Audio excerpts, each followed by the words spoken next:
ಮಹೇಶ್ ಕುಮಾರ್ ಚರ್ಚೆಗೆ ಕರೀತಾ ಇದ್ದಾರೆ. ಅವ್ರು ಯಾಕೆ ಹೋಗಲ್ರಿ ಸಾಹೇಬ್ರವ್ರು? ಅವರು ಕಳ್ರಿದಾರೆ ಅಂತ ಅವ್ರು ಚರ್ಚೆಗೆ ಬರೋಲ್ರು.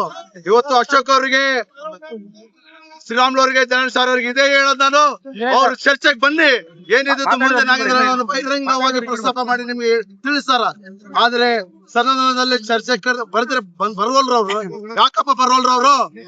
ಕಳ್ರ ಅಂತ ಹೇಳಿ ಬರವಲ್ರು.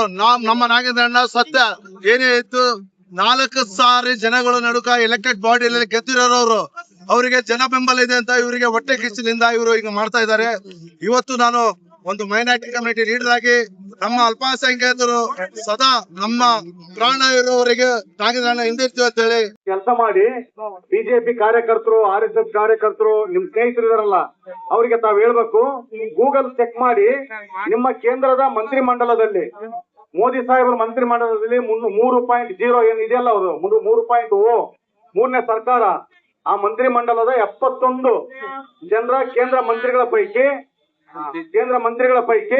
28 ಜನರು, ಅಂದ್ರೆ 28 ಮಂತ್ರಿಗಳು ವಿವಿಧ ಪ್ರಕರಣಗಳಲ್ಲಿ ಭಾಗಿಯಾಗಿದ್ದಾರೆ. ಅಂದ್ರೆ 39% ಜನರು ಇವತ್ತು ವಿವಿಧ ಪ್ರಕರಣಗಳಲ್ಲಿ ಭಾಗಿಯಾಗಿದ್ದಾರೆ. 5 ಜನ ರೇಪ್ ಅಲ್ಲಿದ್ದಾರೆ, ರೇಪ್ ಕೇಸ್ ಅಲ್ಲಿ.